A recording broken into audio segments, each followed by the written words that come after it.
I've always been a giant fan of Family Guy.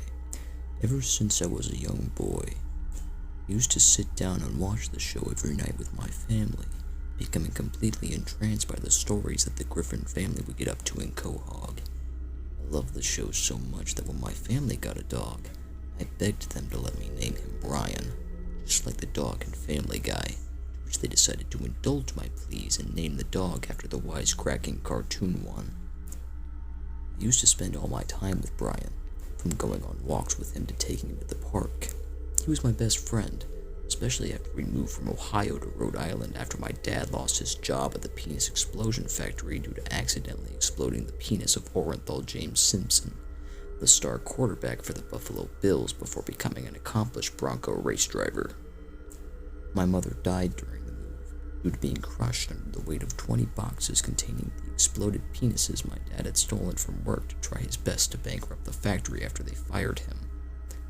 He fell into a deep depression after that and became lactose intolerant, only fueling his rage and misery.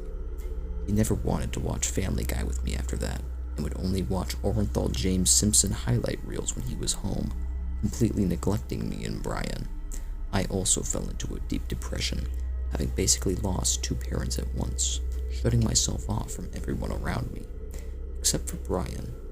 He was my little ray of sunshine, and the only true friend that I had, until the accident.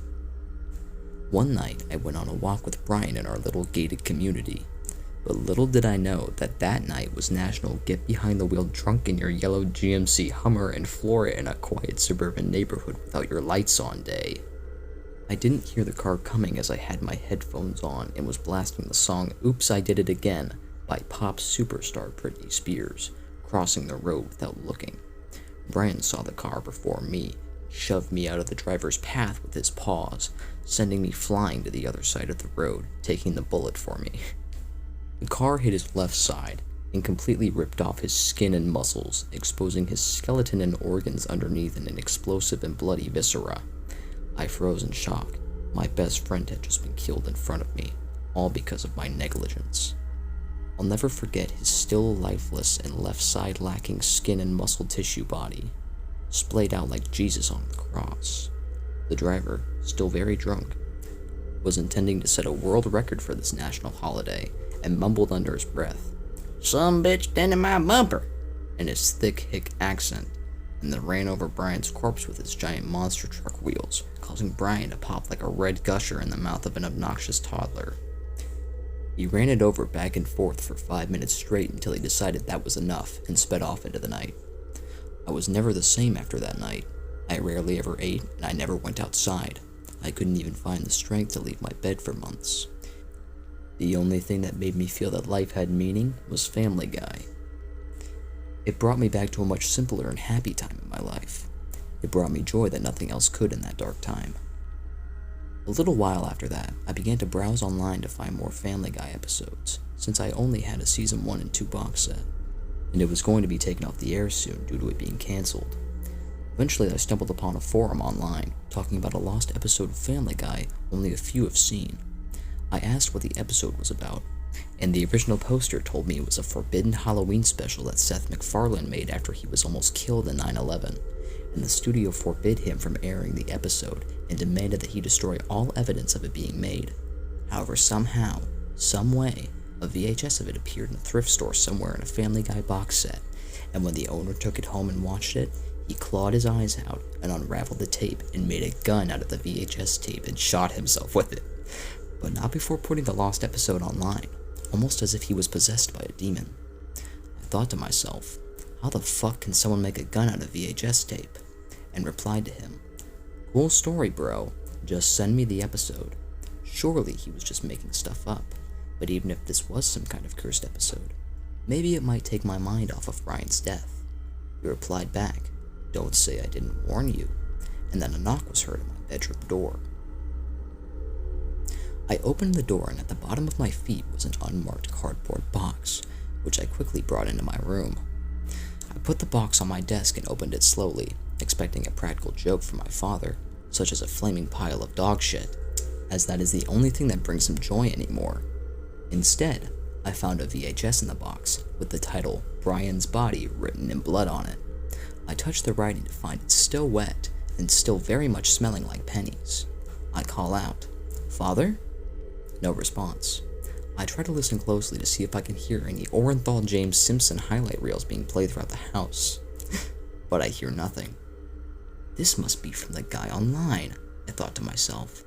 How does he know I live here? Just then, a message popped up on the forum. I rushed over to check it out, seeing it was from the guy. "Hope you enjoy the gift, Stuart." Then my laptop short-circuited and started to leak blood. It seems that my questions will lay unanswered, for now, I thought to myself. I look back to the VHS in my hand and realize, I don't have a VHS player, I exclaim loudly to myself. However, I go back to look in the box for anything else, only to find a VHS player. I didn't remember that being in the box, but perhaps I missed the very obvious and heavy VHS player in the previously empty box. I inspected the VHS player to see if there was anything off about it, other than it materializing out of thin air, to find a sticker on the bottom that said, "Property of Seth MacFarlane," the same big bloody text as the VHS. Maybe I could make some money selling this after I watched the episode, I thought to myself. Nonetheless, I set up the VHS player to my TV and got it working. I wonder how late Dad's gonna be working at the Baby Bell tasting facility, I thought, checking my watch. Oh yeah, it's Halloween. He won't be back until morning, I chuckled to myself as I picked the VHS back up and lingered on it. Time to see this cursed episode, I mockingly said as I popped it in. The show started exactly like normal, with Lois sliding in to play the piano, except it was slightly out of tune, and Peter was just a little pitchy for my taste, almost as if it was a first take to try and practice the song. The intro progressed until it got to Stewie's part at the end, where instead of saying, "laugh and cry" in his usual comedic British voice, he said, "You will die," in a reverse-sounding Australian voice, and then froze for a solid minute before continuing like nothing happened. The episode then started with a rainy exterior shot of the Griffin household, with Peter sitting on the porch, his head in his hands. Lois then came out and sat next to him. "It wasn't your fault, Peter," she said, in a much lower quality than is expected of the show, which carried over to all the characters. Peter then looked up and said, "It is my fault. It's all my fault." Lois then got up and grabbed his hand. "Come on, the kids are out back." Peter got up and walked inside, his head hanging low. He made his way to the backyard while all of the family were outside in front of a big hole in the ground, except for Brian. Peter fell to his knees and reached inside. "I'm sorry, old buddy," he said between tears. The camera then moved to show the inside of the hole, which was censored with a giant black box.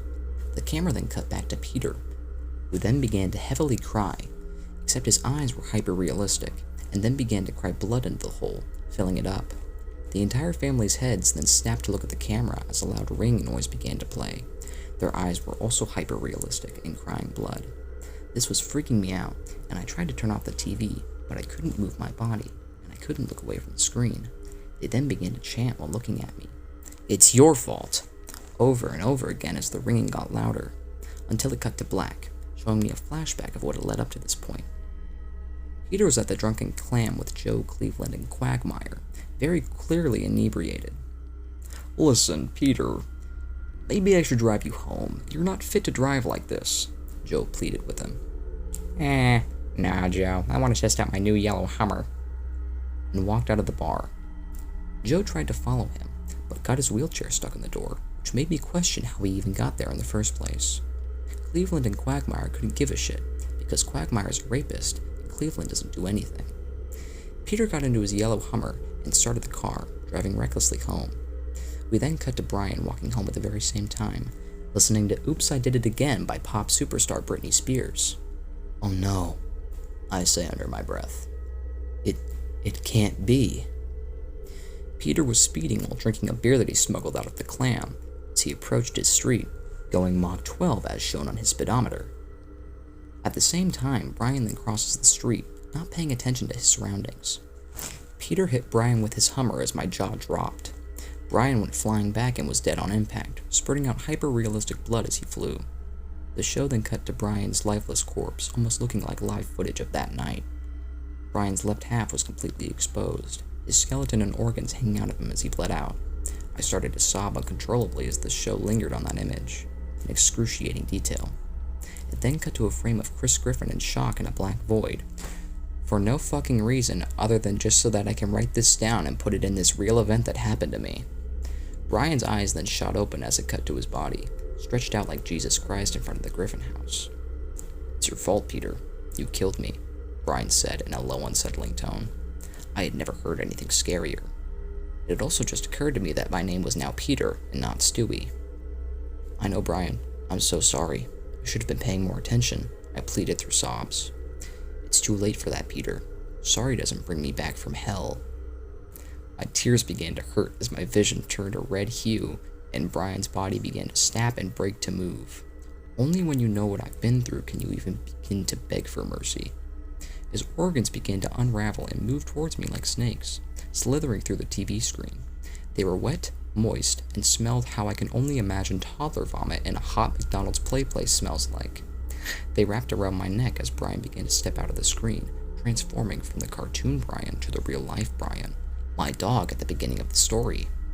His jaw then opened wide, cracking as it did, unhinging itself as his organs dangled me above his decaying maw and dropped me down. Everything went black for a while, and I awoke as if I was Brian that fateful night. I see the yellow Hummer approach, speeding and swerving. I try to move, but I can't because I'm a dog, and I don't know how dogs work because I'm a human, yet somehow I keep walking. The car comes closer, as if in slow motion, as the car plows through me, and I feel the most excruciating pain I've ever felt in my entire life. The only way I can describe it is if you imagine getting poked by someone with really bony fingers, like a lot, or saying, "You too," to your waiter after they tell you to enjoy your food. I dent the chrome bumper as I fly back, my skin and muscle tissue flying away from me as well. I try to scream, but nothing comes out, because despite the fact I walked in front of the Hummer no problem, I still don't know how a dog works. I then change back from a dog into my regular human form, complete with my regular human clothes, as Brian towers over me, my left side still missing. He reaches down into my open cavity of a left side and starts to pull out my organs like a very disgusting street magician with a never-ending used handkerchief. His organs then slither out of his body again and make their way to my mouth, prying it open as it replaces all of my old ones. Brian's black eyes never stopped staring deep into mine, almost making it feel like a very intimate moment for some very disturbed individuals. He scoops out his eyeballs with a rusty spoon and then does the same with mine, replacing them with his. When I gain my sight back, I see a dog with human eyes grinning at me. "You are now complete," Brian says in my voice. "I forgive you." He steps away as the Hummer revs its engine and then proceeds to run me over for 5 minutes straight for denting his bumper. After the 5 minutes were up, I woke up in my bed. The TV was playing the Family Guy credits, but just slightly pitched down as I rushed to the nearest mirror, which was in my neighbor's house, as my father says they make him look fat, when he just looks fat even without the mirror because he never wears any slimming clothes. I launched myself through my neighbor's second-story window with a medieval trebuchet my father bought online from a collector, and immediately rushed down to their bathroom. I stared into the mirror as my eyes were Brian's, pitch black, hollow, and another word for black. I began to cry, but I couldn't as I was dehydrated, so I drank tap water from the bathroom sink to rehydrate myself, and then began to cry. I was then promptly chased out of my house by a man named Sneakers O'Toole, who had on very athletic shoes optimal for running. I trebucheted myself back into my room, because it was really fun the first time, and I didn't want my father's purchase to go to waste. I grabbed the VHS and tried to smash it, but it wouldn't break, as if it was made out of some unbreakable material, like a cursed VHS. In my attempts to smash it, the VHS player spat out the same rusty spoon Brian used, like it was offering me a way out of this nightmare. Instead of trying to use the spoon to further attempt to break the VHS, I instead used it to claw out my eyes like a dumbass. Now unable to see, I had completely lost the VHS, until I began to move uncontrollably, spasming and moving against my will. My sight returned to me, only now I knew that they were my own eyes, because I wasn't colorblind like a dog anymore. My body moved on its own, picking up the VHS and using the VHS player to upload the lost episode to my laptop, now working somehow because of my Geek Squad warranty. He posted the full episode onto the forum, showing exactly what I watched and experienced, except now the black box in the grave was uncensored, and it was my body. I've come to accept the fact that I am gone. I realize that this must be how the McRib feels every January. I still live, but I do not exist, because I am a passenger in my own body. This isn't my body anymore. Now, this is Brian's body.